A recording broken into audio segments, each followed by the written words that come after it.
जय हिंद दोस्तों।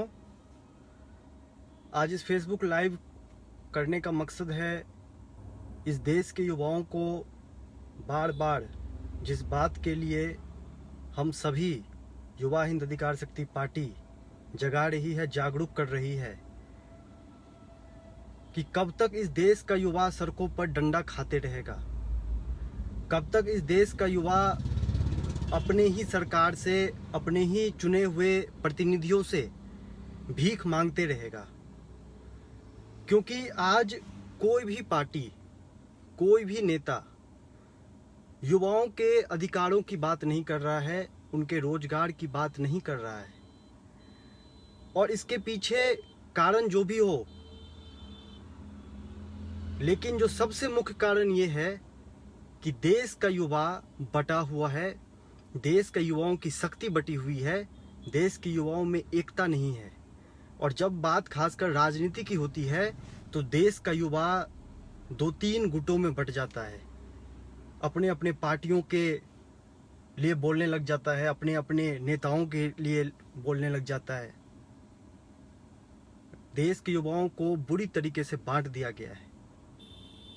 और बेरोजगारी एक ऐसी महामारी है जिसको लेकर अगर अब इस देश का युवा इकट्ठा नहीं हुआ तो आने वाले समय में बहुत ही मुश्किल हो जाएगा इस देश को बचाना, इस देश के आने वाली पीढ़ी को बचाना।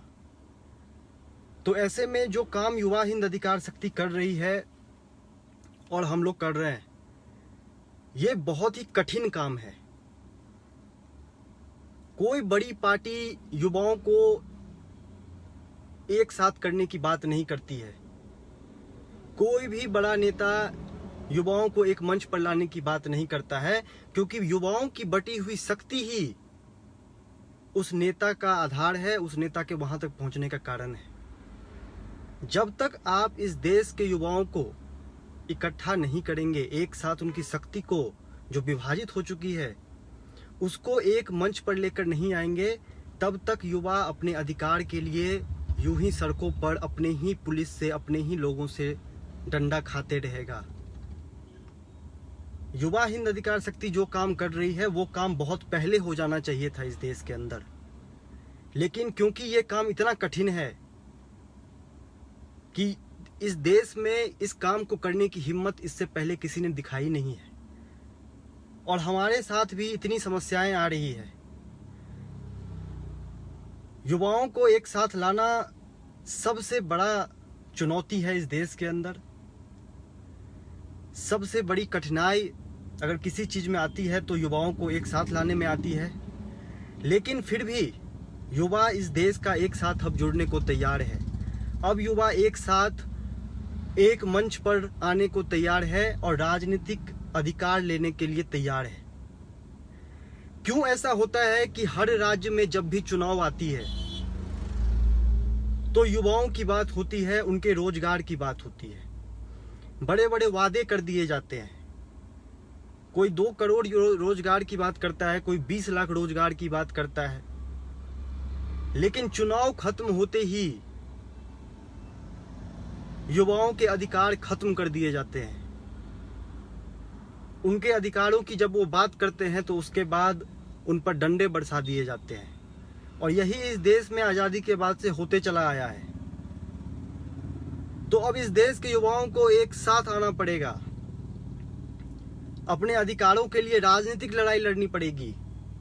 और राजनीतिक मंच जो आज तक इस देश के युवाओं को नहीं दिया गया, वह राजनीतिक मंच इस देश के युवाओं को युवा हिंद अधिकार शक्ति दे रही है।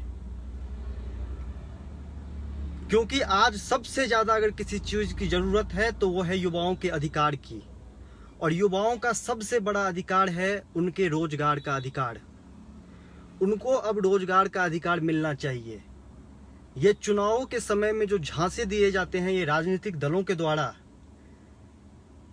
ये इतनी ज्यादा लुभावनाएं होती हैं, युवाओं को खरीदा जाता है, युवाओं से झंडे उठवाए जाते हैं, बाइकों की रैलियां निकाली जाती है पैसे देकर। युवाओं की यही विभाजन इन नेताओं के मन को बढ़ावा देती है कि युवा इकट्ठा नहीं हो सकता इस देश के अंदर। यही वो बात है कि सबसे बाद में, सबसे अंत में अगर किसी चीज को इस देश में रखा जाता है वो तो युवाओं को रखा जाता है। उनकी शक्ति को हमेशा से इस देश में नजरअंदाज किया गया है, क्योंकि युवा विभाजित हो जाते हैं। कोई किसी पार्टी के लिए लड़ाई लड़ रहा है, कोई किसी नेता के लिए झंडे उठा रहा है। पूरी तरीके से इस देश का युवा राजनीतिक शिकार हो चुका है। तो उसे इससे अब बाहर निकालने की जिम्मेदारी युवा हिंद अधिकार शक्ति की है और युवा हिंद अधिकार शक्ति के युवाओं की है। युवा हिंद अधिकार शक्ति से जो जो युवा जुड़ रहे हैं हमारे साथ, उनके रास्ते आसान नहीं होने वाले हैं। उनके रास्ते बहुत कठिन होने वाले हैं, क्योंकि वो इस देश में वो काम करने जा रहे हैं जो काम बड़ी बड़ी पार्टियां और बड़े बड़े नेता नहीं कर पा रहे हैं।